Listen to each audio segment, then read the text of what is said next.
the well-known story of 庖丁解牛, or cooking butchering an ox. Now, let me read the part that describes cooking performing the butchering of the ox in the story first. Then I would give you Zhuangzi's interpretation of the performance. The translation I cited here is one by Professor Wu Guangming of University of Wisconsin-Oshkosh at the United States. The reason I choose Wu's translation is that his translation is the most literal translation. Better still, his translation also kept the musical quality of Zhuangzi's original text. Now, let me read the translation. The hand touch, the shoulders lean, the feet plant, the knees press, swoosh swish. The meat is whiskered from the bones. The performing knife zings through the ox, hitting the tone of the dance of mulberry forest, the symphonic tone of the neck and the head. The description of the performance was followed by the exclamation of the Lao Wenhui, for whom cooking was doing the job.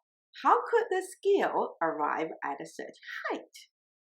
Then followed by Cookding's lengthy explanation how he achieved such excellent skill. He said that he was more interested in the Tao than the skills. After 19 years of practice, he can dissect an ox with his eyes closed. He meets the ox with his spirit rather than his sensory faculties. His knife has become part of his body.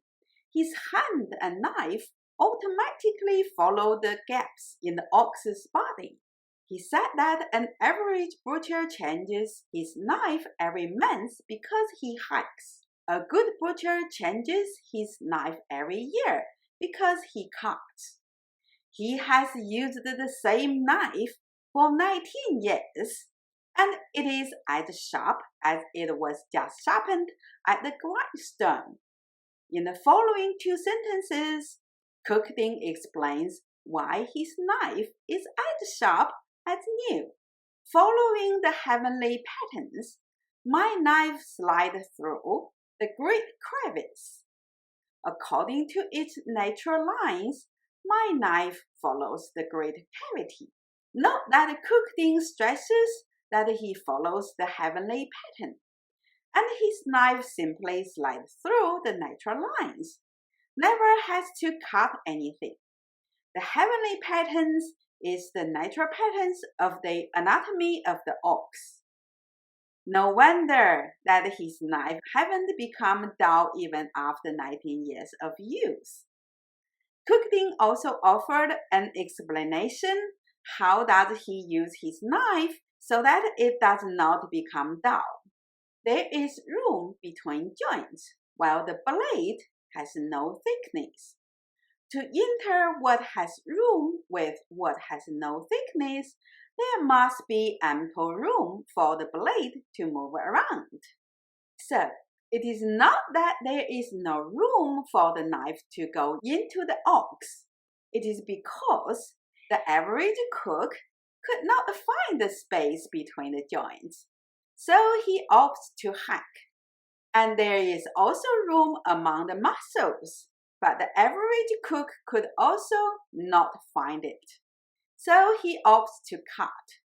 The key is to find room between things. After Cookding explained all this, Lao Wenhui exclaimed again, saying, "Excellent! I heard the word of Cookding and discovered how to nurture life."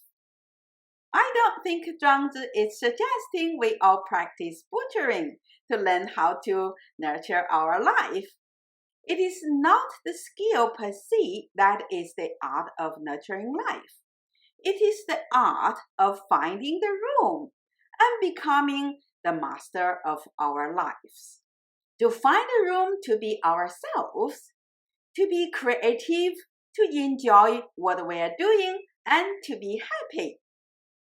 In this super competitive world, we all felt squeeze of our time, energy, opportunity, etc.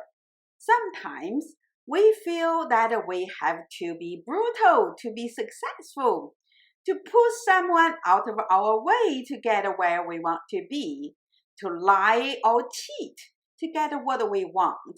And we reason that since everyone is doing it, we would be disadvantaged if we do not act in the same way. Maybe we would eventually get what we want, be where we want to be, but we also lose a lot. We become cynical, we become the kind of people we don't like, we become depressed, and we hate what we are doing to others and to ourselves. We are like the average cook, hiking our way through this treacherous world, leaving a trail of destruction behind us. We forgot that there is plenty room for everyone in the world, if only we know how to find it. We can find it if we get into steps with the changes happening in our lives and adapt to the changes rather than fighting them. If we're good, like cooking, we can even dance to the rhythm of these changes. That is, to enjoy the changes and having fun with the changes. If we can practice on observing the changing patterns around us, appreciating the changes and become more and more adept to the changes, we would have much easier life than having to fight every step along the way. If you're new to my channel, please check out my other videos on classical Chinese poetry, philosophies, or medical literature. If you like the contents of these videos, please click the like button and subscribe my channel. I also offer one-to-one online lessons on these subjects. If you would like to read the original text, please contact me. Here's my email address. Otherwise, thanks for viewing my video and I'll see you next time.